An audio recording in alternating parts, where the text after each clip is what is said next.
outlets in Philadelphia, an ABC affiliate, the Philadelphia Inquirer, etc., with stories about voting in the grave.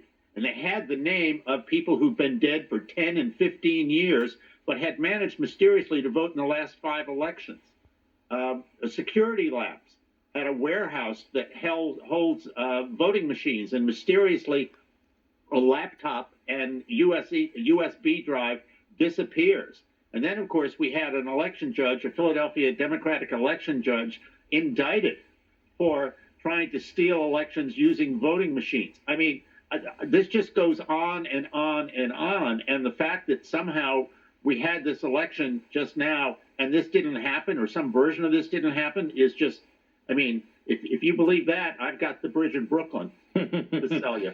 You know, 538, we mentioned this earlier, they found 23,277 votes in Philadelphia, all for Biden.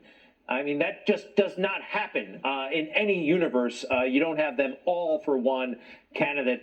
Thane, we just talked about possibly this thing wrapping up by the end of the week, but from your column, I think you're anticipating a long, hard, grueling struggle, crisis for the country.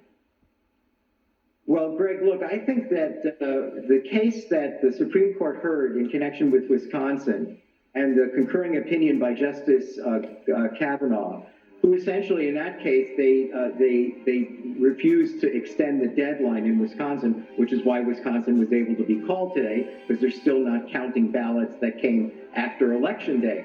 But it's clear that 4 of the conservative justices on the Supreme Court are somewhat convinced that extending these deadlines in any of these battleground states violated the Constitution.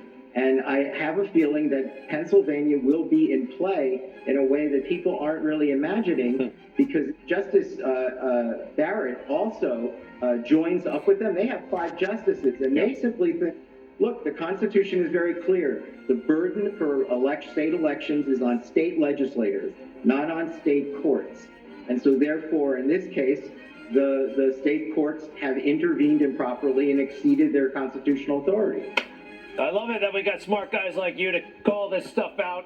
Thane, really appreciate it. Thane Rosenbaum, your article is on our website, newsmax.com. Jeffrey Lord, thank you.